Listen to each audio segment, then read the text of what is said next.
মন্ডল সাহেব, তাহলে মিলাদ শুরু করি। আচ্ছা মাওলানা সাহেব, তাহলে শুরু করেন। মন্ডল সাহেব, কোন ব্যাপারে মিলাদ টিলাদ শুরু করে আমার কাছে বললেন টললেন না।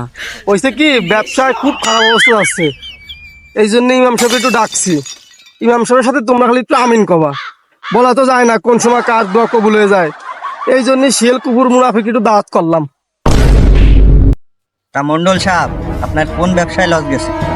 আপনি জানেন না মন্ডল সাহেবের তো সুদের ব্যবসা। মন্ডল সাহেব, আপনি সুদে ব্যবসার জন্য আমার মিলাদ পড়াতে নিয়ে আইছেন? না না, আমি মিলাদ পড়াতে পারবো না।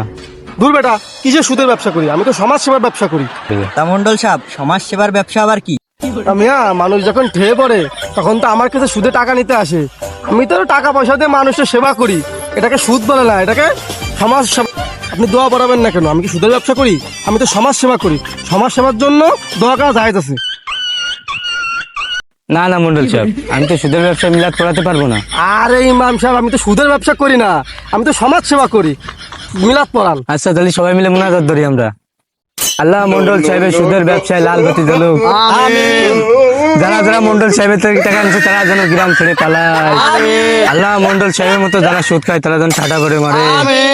এই ইমাম সাহেব, আপনি কি দোয়া পড়াচ্ছেন? আমি আপনার কিসের জন্য আনলাম? আল্লাহুম্মা আমিন। আমিন। তা মন্ডল সাহেব, তবারকের কি ব্যবস্থা আছে? আমার আবার অন্য জায়গায় মিলাদ পড়াতে যাইতে হবে। ইমাম সাহেব, আপনি আমার জন্য যে দোয়া করছেন, তবারক তো আপনার খাওয়াবো, তবারক আপনার সেই খাই দেবো। বাইসে থাকলে আর জীবনে সুদ করবে, মিলাদ পড়াতে আসবো না।